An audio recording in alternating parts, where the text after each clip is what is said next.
अस्सलामुअलैकुम। Kamran cooking studio में आज हम बनाएंगे रोस्टेड चटनी, जो बहुत ही मज़ेदार और चटपटी तैयार होती है। इसके लिए जो इंग्रेडिएंट्स चाहिए उनमें 4 अदद टमाटर लिए हैं, उनको रफली सा काट लिया है।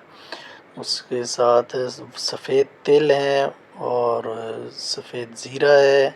7 से 8 जो है लहसुन के हैं। 3 से 4 मिर्चें, हरी मिर्चें हैं वो काट लिए हैं, और नमक। इसमें इन्हीं चीज़ों के साथ ये तैयार होगी और बहुत ही मज़ेदार तैयार होती है। आप भी इसको ज़रूर ट्राई कीजिएगा। तो चले आए रेसिपी की तरफ, देखते हैं कि ये कैसे तैयार होती है। बिस्मिल्लाहिर्रहमानिर्रहीम। सबसे पहले एक पैन ले लिया है और उसमें 2 टेबल स्पून हमने ऑयल डाल दिया है, और उसमें हमने अभी सबसे पहले ज़ीरा है, इसको हमने अच्छे तरीके से फ्राई करना है, भूनना है। जब इसकी आपको महक आने लग जाए तो उसके बाद हम नेक्स्ट प्रोसेस करेंगे। तो ये मैं थोड़ी सी जब बना रहा हूँ, आप इसको ज़्यादा क्वांटिटी में बना सकते हैं। इसको अगर इसमें लास्ट पे थोड़ा सा सिरका डाल के इसको फ्रिज में रखते हैं तो ये 15 से 20 दिन आप इसको इस्तेमाल कर सकते हैं। जब ज़ीरा हमारा तैयार हो चुका है तो उसके बाद इसमें हमने लहसुन शामिल किया है। लहसुन का कलर चेंज होने तक इसको भी हमने फ्राई कर लेना है। इसमें जो चीज़ भी जाएगी वो हम उसको फ्राई करेंगे और इसका बहुत मज़ेदार टेस्ट निकलेगा। जितनी ज़्यादा आप क्वांटिटी में बनाना चाहते हैं फिर उस हिसाब से आप चीज़ें ज़्यादा कर सकते हैं।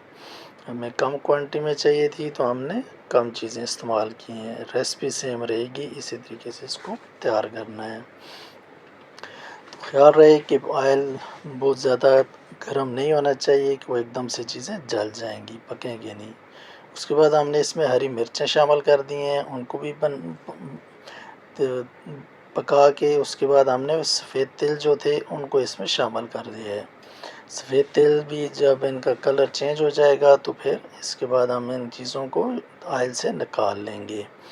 अभी इसने लहसुन ने भी कलर अपना चेंज करना है और जो तिल हैं इन्होंने भी अपना कलर चेंज करना है।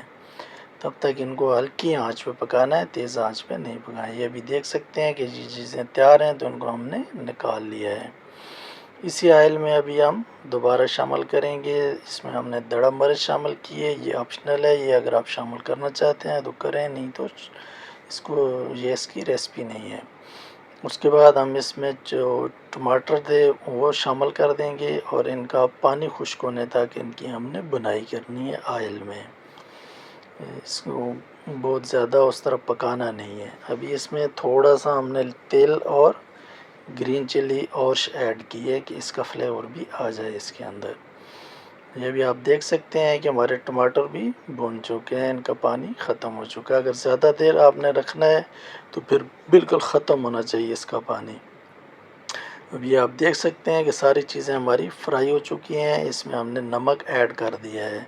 अभी इसको हम ग्राइंडर में डाल के इसका पेस्ट बना लेंगे। तो आए देखते हैं फाइनल लुक। ये देख सकते हैं हमने डिश आउट कर दी है। ये बहुत ही मज़ेदार तैयार होती है, बहुत चटपटी। आप इसको सालन की जगह भी इस्तेमाल कर सकते हैं। तो मिलते हैं इंशाल्लाह नेक्स्ट वीडियो में। अल्लाह।